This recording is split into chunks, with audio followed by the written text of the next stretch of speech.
Les gars, comment ça va? Bienvenue sur JT Box les gars. Aujourd'hui, un petit dimanche les gars à la cool, on va parler du retour de Iki le Phoenix, a.k.a. Tony Yoka les gars. Il n'y a pas beaucoup de com autour de son fight qui a lieu samedi prochain. Euh, donc, je me suis dit, c'est la bonne occasion d'en parler. Et on va se poser des questions, on va y réfléchir, on va tenter d'avoir des réponses entre nous les gars. Et on va parler de ce combat moi, m'intéresse fortement. Tony Yoka contre Arlan Yaliev.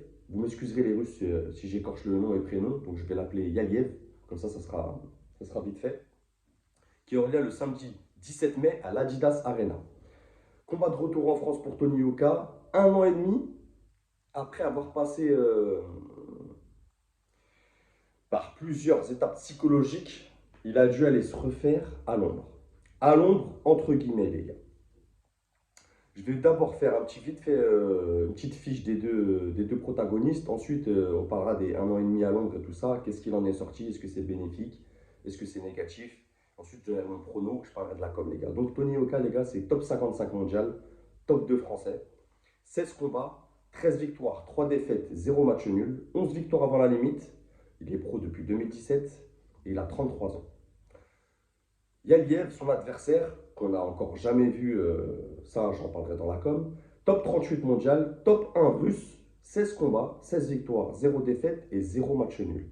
Il a 10 victoires avant la limite, il est pro depuis 2018 et il a 28 ans.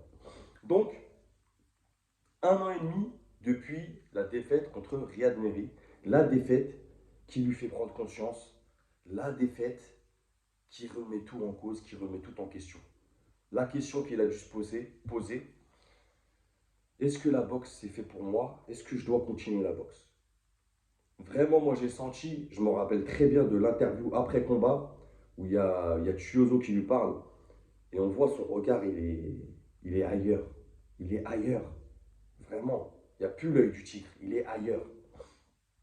Donc, 1 an et demi en Angleterre avec Don Charles, prise de masse, prise de poids. Les gars, il a pris 15 kilos. Donc c'est beaucoup en 1 an et demi. Euh, J'attends de voir samedi sur le ring comment il va les gérer, ces 15 kilos en plus. Est-ce qu'il aura les jambes? Est-ce qu'il va nous amener un autre Tony? Est-ce qu'on aura un autre boxeur? Je pense pas quand même, je pense qu'il va rester dans son style. Euh, 2 combats en Angleterre, dans l'indifférence, loin de la pression médiatique, tout ça, tu connais, pour regagner la confiance en lui, la gagne, et surtout, comme j'ai dit, de l'œil du tigre. Vraiment, il fallait qu'il retrouve ce truc de j'ai envie de boxer. Tu vois, vraiment, quand tu montes sur le ring, faut boxer, il faut être méchant. Tu vois, les gars, je le répète, je le répéterai jamais assez souvent, mais la boxe, c'est pas comme si tu allais faire du tennis ou du basket ou. C'est un sport où il faut être méchant. Tu as besoin de ça. Tous les boxeurs, ils ont ça en eux. Ils ont un truc que les autres n'ont pas. C'est une rage, c'est une haine en toi que tu gardes. Et ça, il en a besoin. Et il va en avoir besoin tout au long de sa carrière s'il veut continuer, Tony. Si tu passes par là, frérot, t'inquiète pas, on est ensemble. Donc, comme j'ai dit, 1 an et demi passé à l'ombre, mais suivi quand même, parce qu'on a pu voir ses combats, on a pu en discuter, tout ça. Ça reste Tony Yoka quand même. Hmm. Donc, à voir ce qui va en ressortir. C'est pour ça que, comme tu as vu sur la miniature, pour moi, là, on est au point de Iki le Phoenix. Voilà, tu as perdu, tu as eu des défaites, et elles t'ont fait mal. C'est ça aussi la vie d'un boxeur, c'est de savoir se relever. Donc voilà, maintenant, est-ce qu'il est capable de se relever après ses défaites? Déjà, ses défaites envers d'autres boxeurs et ses défaites envers lui-même. C'est des échecs. Un boxeur, là, il va nous prouver sa force et son mental, c'est lors de ses échecs. Bien sûr, lors de ses victoires. Mais quand tu gagnes tout le temps, tu n'as pas vraiment d'épreuve. Quoique, tu as quand même une épreuve dans tout le temps gagné. Parce que tout le temps gagné, ça te met une pression. Mais c'est un autre débat. Mais l'échec, vraiment, ça t'apprend. Parce que tu es obligé de mettre genou à terre. Et quand tu es genou à terre, tu as deux options. Soit tu restes le genou à terre, et dans ces cas-là, tu es out. Ou soit tu décides de te relever, d'avancer, de continuer. Donc là, samedi, on va voir. On va voir sur le ring si vraiment il a retrouvé ce truc et s'il est méchant dès le début. Donc, voilà pour les 1 an et demi à l'ombre. Donc pour moi, quoi qu'il arrive, quoi qu'il se passe sur le ring samedi, les gars, ça aurait été bénéfique pour lui. Je pense que même pour sa vie professionnelle, personnelle, ça aurait été bénéfique de s'éloigner un peu comme ça de la pression médiatique, des médias, des réseaux. Quoi qu'il arrive, ça fait du bien, même pour lui en tant qu'être humain. Donc moi, vraiment, je le vois comme un retour, le retour du phénix. Vraiment, je crois en lui, les gars. Moi, je veux il est encore très jeune, il a 33 ans. Arrêter la boxe à 33 ans, tu fais quoi derrière? Non, Tony, go, fonce, mon gars. Lâche pas. Pas écouter les gens, écoute ton cœur. Faut écouter son cœur. Maintenant, ça c'était sa partie à lui. La com, les gars. Alors, la com, c'est son dernier fight avec Canal+. Après, il sera libéré de son contrat. Alors, Canal+, on a eu un combat hier de Souleymane Sissoko qui est passé aussi sous les radars. Il n'y a pas eu de com. Je crois, si nous, médias YouTube, on n'en avait pas parlé, c'est pas les grosses télés qui allaient se déplacer pour en parler.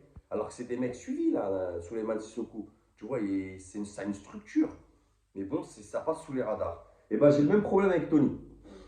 Sur BoxRec, les gars, il n'y a aucune nouvelle de l'événement. Donc, ça m'inquiète. La carte, pour l'instant, on n'en sait pas beaucoup. Mis à part le combat de Tony Oka, on sait qu'il y a Milan Pratt. On sait qu'il y a un boxeur ou deux boxeurs de chez Go Boxing News. Gros big up à lui. Saumon contre je sais plus qui. Et c'est tout. Donc, je le rappelle, les gars, c'est samedi prochain. Donc, dans 6 jours. C'est à l'Adidas Arena. Une salle de 8000 places. T'as 3 combats. Je sais pas qui vont ramener pour remplir la salle, mais à mon avis, les gars, Canal, ils ont vu un peu trop grand. Et je pense que j'en discutais avec vous. Merci à ceux qui sont venus commenter le petit post là. Je pense qu'ils vont commencer à offrir des places à tout va, les gars. Je vous le dis tout de suite. Des places à gagner par-ci, des places à gagner par-là. Vraiment, la com de la boxe anglaise en France, moi, ça m'inquiète, les gars. Parce que je me dis que si même des gros boxeurs comme ça, Tony Oka,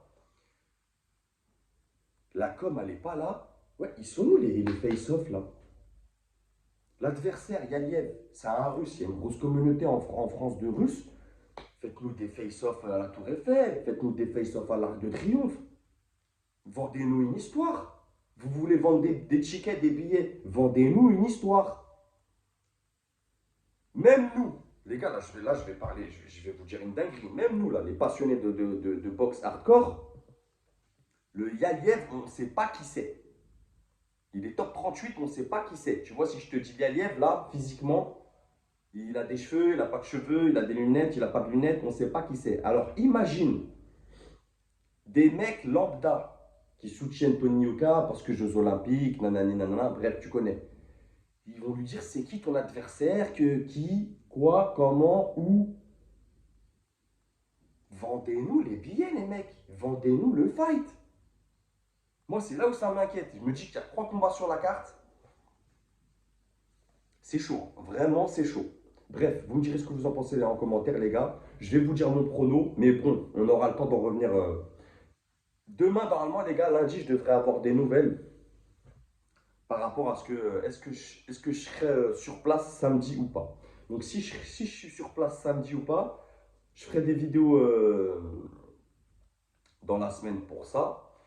Mais si je ne suis pas sur place, on en discutera en live, on fera un petit live ensemble pour parler de ce combat, tout ça, de l'ambiance, dans la semaine, tranquillement. On va essayer de découdre tous ces démêlés. Et croyez-moi, c'est pas une mince affaire. Donc mon prono, moi les gars, je vois quand même Tony Yoka. Après, on ne sait pas en combien. Il n'y a, y a même pas les rounds, les gars. On ne sait même pas combien de rounds. Donc je me dis, bon, c'est un main event. Allez, 8 rounds. Allez, 10 rounds. Je pense 8-10 rounds. 8-10 rounds max. Je ne vois pas un 12 rounds. Il n'y a pas de ceinture. C'est un combat sur BoxRec qui n'est même pas encore noté. Donc je me dis, allez, 10 rounds. Allez, en 10 rounds. Alors, Tony Yoka, je pense que lui, il veut. Il veut marquer les esprits, il veut bien revenir. Donc je pense qu'il va chercher un KO. Donc je me dis que s'il part dans cet esprit revanchard un peu, et s'il a retrouvé un peu l'œil du tigre, et s'il est méchant, parce qu'en face, attention, c'est pas Jojo le rigolo, le gars. C'est top 38 mondial, c'est solide en face. Je me dis, allez, avant la septième, je vois Tony Yoka avant la septième. Pas de l'arbitre. Je vois Tony Yoka avec plus de débit, plus intelligent. Donc voilà mon prono, les gars. Dites-moi ce que vous en pensez en commentaire. Abonnez, partagez, likez, on est ensemble. Et n'oubliez pas, c'est que de la boxe. Bang!